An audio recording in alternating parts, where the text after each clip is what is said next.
Okay, now that we've discussed breadth first search and depth first search and connected components, three very useful graph processing algorithms for all sorts of real applications. Now we're going to go back to the idea of the different problems that might arise when doing graph processing, and what are our intuition with this experience on what types of problems are difficult and what types of problems are easy. It's not that I have any real answers to that, but we want to keep coming back to this issue so that we can appreciate a great algorithm when we see it. Here's a challenge, or an example of a challenge. So here's a problem that comes up in plenty of applications. So you want to know if a given graph is bipartite. So what bipartite means is you can divide the edges into two subsets, divide the vertices into two subsets, with the property that every edge connects a vertex in one subset to a vertex in another. So in this case, we can assign 0, 3, and 4 to be red vertices, and if we do that, then every edge connects a red to a white vertex. That's a bipartite graph. And we saw an example of bipartite graph, the Kevin Bacon graph. We had movies and performers, two different types of vertices, and every edge went from a movie to a performer. And in general, in other applications, so you want to know, is a graph bipartite?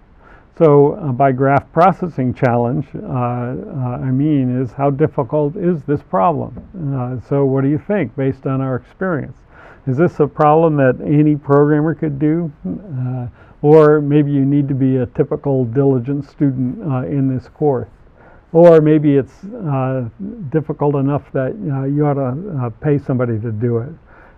Or actually maybe it's even an expert couldn't do it, and we'll talk about the precise meaning of that later on.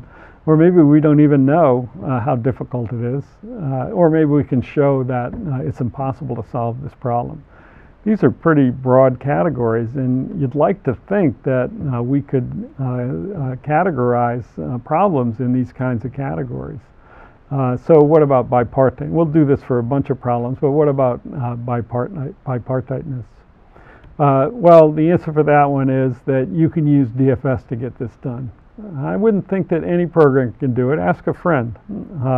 But with DFS, you can see in the book a pretty simple DFS-based solution to this problem that'll tell you whether a graph is bipartite by labeling vertices in such a way, if it is bipartite, that all the edges have the property to go from one vertex to another. Definitely good exercise after this lecture is to try to write a program that tests whether graph's bipartite or not. Okay, here's another application of this, by the way. That dating graph for the sexual transmitted diseases, so there's males and females. Is that one going to be bipartite? I think maybe this one is, but nowadays maybe not in general. Okay, what about this one? Does the graph contain a cycle or not? So in this case, there's a cycle, 0 to 5 to 4 to 6, back to 0. And there's other cycles too, 0, 1, 3, 2, 0, 2, 4, 6. Those are all cycles. How hard is it to find a cycle in a graph in these categorizations?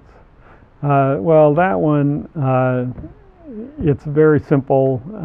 This one maybe any programmer could do, maybe. You have to have the graph representation, but you have to use DFS.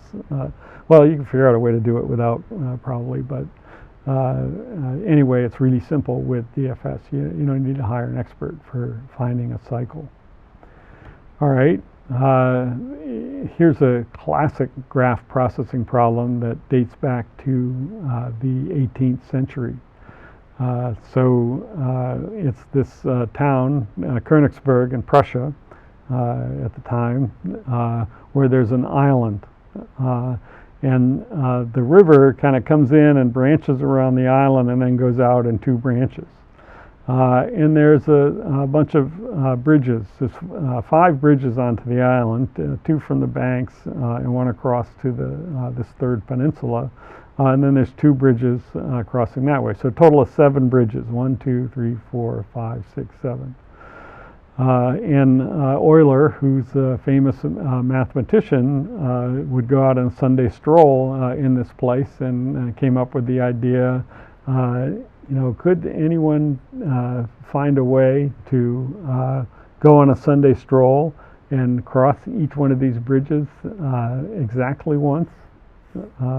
So that's often talked of as the original graph processing problem. So in terms of graphs, is there a cycle that uses every edge exactly once? Given a graph, is there a cycle that uses every edge exactly once? And actually, Euler proved, so as they say, the first theorem in graph theory, if it's connected and all the vertices have even degree, you can always do it. In this case, you can't because there's a vertex with odd degree. So that's the answer to the existence. Is there a cycle? But suppose you wanted to find the cycle. So you can go ahead and check the degree of every vertex. We looked at easy code for that to know that there exists a cycle. But how about finding one that uses every edge exactly once? So in this case, here's a cycle that uses every edge exactly once. And this graph, every vertex has even degree. And if you go 0, 1, 2, 3, 4, 2, 0, 6, 4, 5, 0, you get to every edge exactly once. That's an Eulerian cycle. So how about that one? Is that any programmer, or do you have to hire an expert, or is it impossible? This one, we have it listed as a typical diligent algorithm student could do it, but it's a bit of a challenge. It's an interesting program, and again, once you get through the bipartite graph one, you can think about this one. It makes some sense what the algorithm does, but it might take you a few tries to get the code debugged, let's say. And you find code for it on the book site. All right, so that's Eulerian cycle. What about if you want to visit every vertex exactly once? So you don't care about going over all the edges, you just want to get to all the places. That's called in this case, there is a way. For this graph, 0, 5, 3, 4, 6, 2, 1, 0. So that's a way to get to every vertex exactly once. This is sometimes called the traveling salesperson problem on graphs, where the traveling salesperson has to get to every city and wants to just go there once without retracing steps. So how about that one? Every edge is more to visit. It might seem more challenging. And actually, maybe if you have any experience with this, you realize that this one is intractable.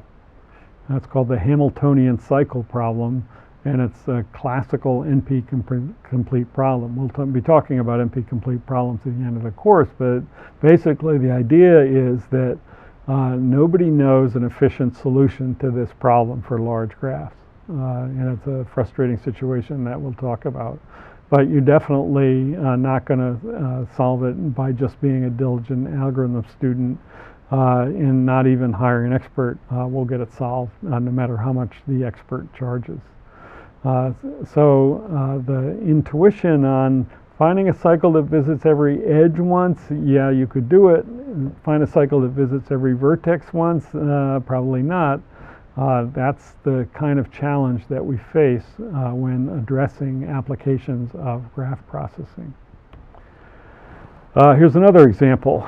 The problem is, given 2 graphs, you want to know, are they identical except for the way that we named the vertex? So here's an example of these 2 graphs don't look all that identical at all.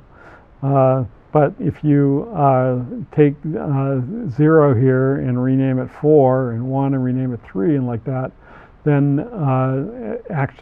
0 here and rename it 4, and 1 and rename it 3, and like that, then you'll see that they are the same graph. They represent the same connections. And in so many applications where maybe the vertex names are a bit arbitrary, or you just want to know, really the interest is in the structure of the connections, you might want to know, it's just the way that I named the vertex makes the graph different. If I have two classes that have two different kinds of interactions, is it the same interactions that's independent of the people, or a scientific experiment studying a property of the universe or whatever? You might want to know, is that connection structure the same or not?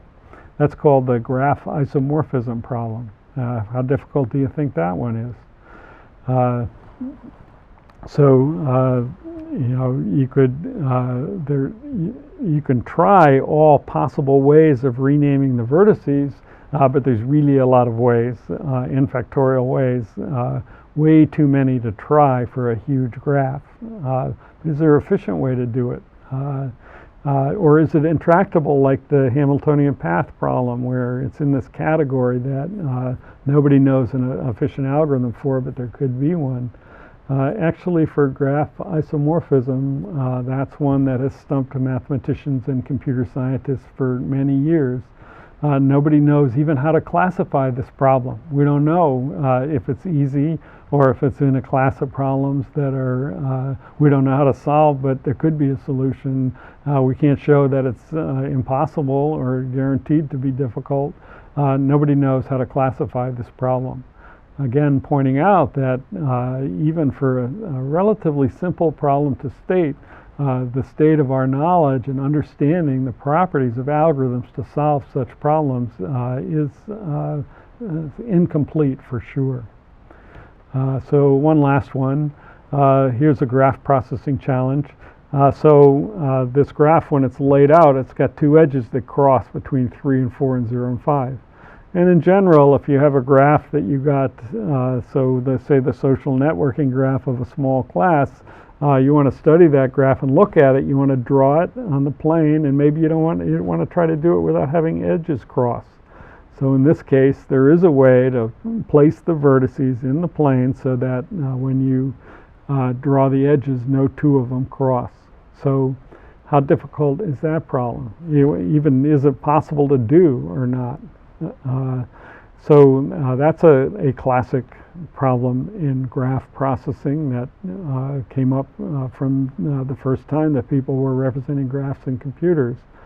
And the answer to this one is also interesting to contemplate. There's a linear time algorithm known for this based on DFS. So that means running times could run it on huge graphs. You could know whether or not you could lay it out in the plane. It was discovered by Tarjan in the 1970s. And you heard that name come up again in graph processing. Based on DFS, but if you really want to get this done, you need to hire an expert, because that is quite a complex algorithm and probably beyond what a diligent algorithm student or professor might accomplish. That's kind of another point on this range of difficulty of graph processing problems. So there's no question that graph processing is challenging, and this introductory lecture gave us numerous useful graph processing algorithms, but still leaves us with the feeling that there's plenty more to know, and we'll cover some more in later lectures.